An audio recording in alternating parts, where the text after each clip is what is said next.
la noche de Valpurgis era cuando, según la creencia de millones de personas, el diablo estaba en el exterior, cuando se abrían las tumbas y los muertos salían y caminaban. Cuando todas las cosas malignas de la tierra, el aire y el agua se reunían. Este mismo lugar el conductor lo había evitado especialmente. Este era el pueblo despoblado de hace siglos. Este era el lugar del suicidio, y este era el lugar en el que me encontraba solo, sin tripulación, temblando de frío en un manto de nieve y con una tormenta salvaje que se cernía de nuevo sobre mí. Me hizo falta toda mi filosofía, toda la religión que me habían enseñado, todo mi valor, para no derrumbarme en un paroxismo de miedo. Y ahora un perfecto tornado estalló sobre mí. El suelo temblaba como si miles de caballos tronaran sobre él, y esta vez la tormenta llevaba en sus alas heladas, no nieve, sino grandes piedras de granizo que caían con tal violencia que podrían haber salido de las correas de los honderos baleares, piedras de granizo que derribaban hojas y ramas y hacían que el refugio de los cipreses no sirviera más que si sus tallos fueran maíz en pie. Al principio me precipité hacia el árbol más cercano, pero pronto me apresuré a dejarlo y a buscar el único lugar que parecía ofrecer refugio, la profunda puerta dórica de la tumba de mármol. Allí, acurrucado contra la maciza puerta de bronce, obtuve cierta protección contra los golpes del granizo, ya que ahora solo se estrellaban contra mí al rebotar en el suelo y en el lateral del mármol.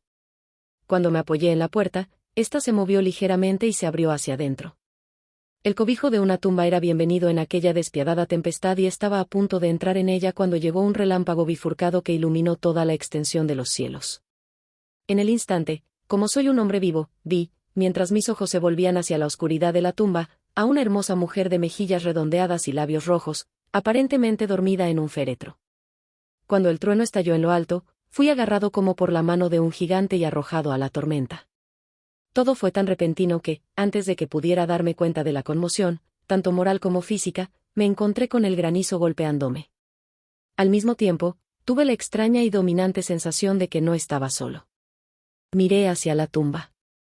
En ese momento se produjo otro relámpago cegador que pareció golpear la estaca de hierro que coronaba la tumba y atravesar la tierra, dinamitando y desmoronando el mármol, como en un estallido de llamas. La mujer muerta se levantó por un momento de agonía mientras era bañada por las llamas, y su amargo grito de dolor se ahogó en el estruendo. Lo último que oí fue esta mezcla de sonidos espantosos, mientras me agarraba de nuevo el gigante y me arrastraba, mientras el granizo me golpeaba y el aire alrededor parecía reverberar con el aullido de los lobos. Lo último que recordé fue una masa blanca y vaga que se movía, como si todas las tumbas que me rodeaban hubieran enviado los fantasmas de sus muertos cubiertos de sábanas, y que se acercaban a mí a través de la nubosidad blanca del granizo. Poco a poco, me vino una especie de vago comienzo de conciencia, y luego una sensación de cansancio que era terrible. Durante un tiempo no recordé nada, pero poco a poco recuperé los sentidos. Mis pies parecían estar atormentados por el dolor, pero no podía moverlos. Parecía que estaban entumecidos. Tenía una sensación de hielo en la nuca y en toda la columna vertebral, y mis oídos, al igual que mis pies, estaban muertos y atormentados, pero en mi pecho había una sensación de calor que, en comparación, era deliciosa. Era como una pesadilla física, si se puede usar tal expresión, pues un peso sobre mi pecho me dificultaba la respiración. Este periodo de semiletargo pareció durar mucho tiempo, y cuando se desvaneció debí dormirme o desmayarme. Luego vino una especie de repugnancia, como la primera etapa del mareo, y un deseo salvaje de liberarme de algo, no sabía qué. Me envolvió una gran quietud, como si todo el mundo estuviera dormido o muerto, solo interrumpida por el jadeo bajo de algún animal cercano a mí. Sentí un cálido escozor en la garganta, y luego tomé conciencia de la terrible verdad que me heló hasta el corazón y me hizo subir la sangre por el cerebro. Un gran animal estaba tendido sobre mí y ahora me lamía la garganta. Temí moverme, pues un instinto de prudencia me obligaba a permanecer inmóvil, pero el animal pareció darse cuenta de que había algún cambio en mí, pues levantó la cabeza. A través de mis pestañas vi por encima de mí los dos grandes ojos llameantes de un lobo gigantesco. Sus dientes blancos y afilados brillaban en la boca roja y abierta, y pude sentir su aliento caliente, feroz y acre sobre mí. Durante otro rato no recordé nada más. Luego fui consciente de un gruñido bajo, seguido de un aullido, que se renovó una y otra vez. Luego, aparentemente muy lejos, oí un hola. Hola, como si muchas voces llamaran al unísono. Levanté la cabeza con cautela y miré en la dirección del sonido, pero el cementerio me impedía ver. El lobo seguía aullando de una manera extraña, y un resplandor rojo comenzó a moverse alrededor del bosque de cipreses, como si siguiera el sonido. A medida que las voces se acercaban, el lobo aullaba más rápido y más fuerte. Temía hacer algún sonido o movimiento. El resplandor rojo se acercó a la capa blanca que se extendía en la oscuridad a mi alrededor. Entonces, de repente, desde más allá de los árboles, llegó al trote una tropa de jinetes con antorchas. El lobo se levantó de mi pecho y se dirigió al cementerio. Vi a uno de los jinetes, soldados por sus gorras y sus largas capas militares, levantar su carabina y apuntar. Un compañero le golpeó en el brazo y oí cómo la bala pasaba silbando por encima de mi cabeza. Evidentemente había tomado mi cuerpo por el del lobo. Otro avistó al animal mientras se alejaba, y le siguió un disparo. Entonces, al galope, la tropa avanzó, algunos hacia mí, otros siguiendo al lobo mientras desaparecía entre los cipreses cubiertos de nieve. A medida que se acercaban, intenté moverme, pero no pude hacerlo, aunque podía ver y oír todo lo que ocurría a mi alrededor. 2 o 3 de los soldados saltaron de sus caballos y se arrodillaron a mi lado. Uno de ellos me levantó la cabeza y puso su mano sobre mi corazón. «Buenas noticias, camaradas», gritó. Su corazón aún late.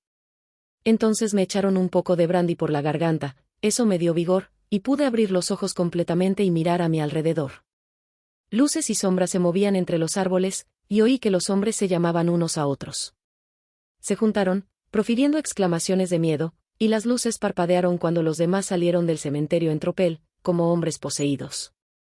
Cuando los más lejanos se acercaron a nosotros, los que estaban a mi alrededor les preguntaron ansiosamente, «Bueno, ¿lo habéis encontrado?» La respuesta fue apresurada, «No. No. Vengan rápido, rápido. Este no es lugar para quedarse, y presosamente en esta noche». ¿Qué fue? Fue la pregunta, formulada en todo tipo de claves. La respuesta llegó de forma variada e indefinida, como si los hombres se sintieran movidos por un impulso común de hablar, y sin embargo, estuvieran restringidos por un temor común de dar sus pensamientos. En efecto, farfulló uno, cuyo ingenio se había agotado por el momento. «Un lobo, y sin embargo no es un lobo», dijo otro estremeciéndose. «Es inútil intentarlo sin la bala sagrada», comentó un tercero de manera más ordinaria. «Nos está bien empleado por haber salido en esta noche. Verdaderamente nos hemos ganado los 1000 marcos», fueron las jaculatorias de un cuarto. «Había sangre en el mármol roto», dijo otro después de una pausa, «el rayo nunca llevó eso allí». «¿Y para él, está a salvo? Miren su garganta. Vean, camaradas, el lobo se ha echado sobre él y mantiene su sangre caliente». El oficial miró mi garganta y respondió, «Está bien, la piel no está perforada». ¿Qué significa todo esto? Nunca lo habríamos encontrado de no ser por los aullidos del lobo. «¿Qué fue de él?», preguntó el hombre que sostenía mi cabeza y que parecía el menos asustado del grupo, pues sus manos estaban firmes y sin temblores. En la manga llevaba el escudo de un suboficial. «Se fue a casa», respondió el hombre, cuyo largo rostro estaba pálido y que realmente temblaba de terror mientras miraba a su alrededor con temor. «Hay suficientes tumbas en las que puede yacer. Venid, camaradas, venid rápido. Dejemos este lugar maldito». El oficial me levantó para que me sentara, mientras pronunciaba una palabra de orden, entonces varios hombres me colocaron sobre un caballo. Subió a la silla de montar detrás de mí, me tomó en sus brazos, dio la orden de avanzar y, volviendo la cara hacia los cipreses, nos alejamos en rápido orden militar. Sin embargo, mi lengua se negó a cumplir su función, y me vi obligado a callar. Debí de quedarme dormido, porque lo siguiente que recordé fue encontrarme de pie, sostenido por un soldado a cada lado. Era casi plena luz del día, y hacia el norte un rayo de sol rojo se reflejaba como un camino de sangre sobre la nieve. El oficial decía a los hombres que no dijeran nada de lo que habían visto, excepto que habían encontrado a un forastero inglés, custodiado por un gran perro. «¿Perro? Eso no era un perro», interrumpió el hombre que había mostrado tanto miedo. «Creo que reconozco un lobo cuando lo veo». El joven oficial respondió con calma, «He dicho un perro». «Perro», reiteró el otro irónicamente. Era evidente que su coraje aumentaba con el sol, y, señalándome, dijo, «Mira su garganta». «¿Es obra de un perro, maestro?»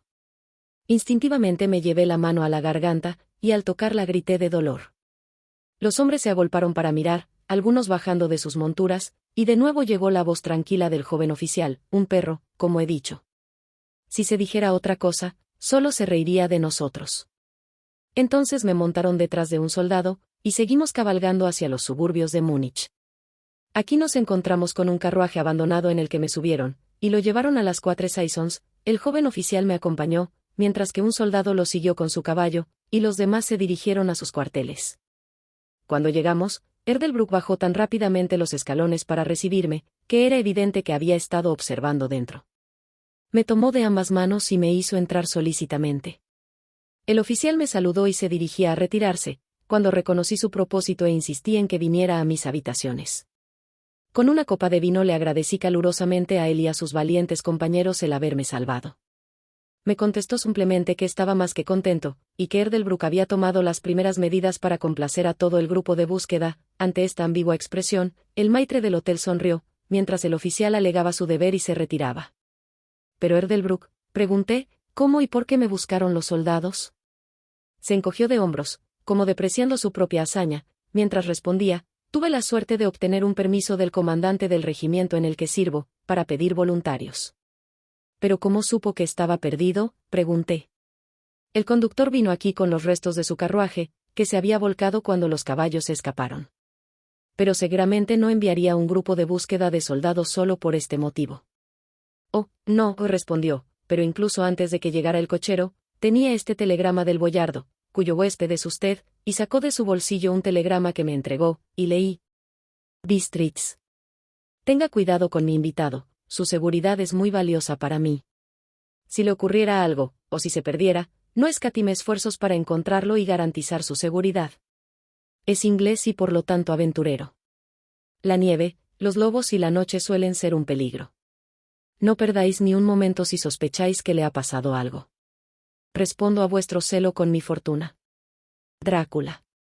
Mientras sostenía el telegrama en la mano, la habitación parecía girar a mi alrededor, y si el atento maitre del hotel no me hubiera atrapado, creo que me habría caído. Había algo tan extraño en todo esto, algo tan extraño e imposible de imaginar, que creció en mí la sensación de ser en cierto modo el deporte de fuerzas opuestas, cuya mera idea vaga parecía en cierto modo paralizarme. Estaba ciertamente bajo alguna forma de protección misteriosa. De un país lejano había llegado, en el momento justo, un mensaje que me sacaba del peligro del sueño de la nieve y de las fauces del lobo.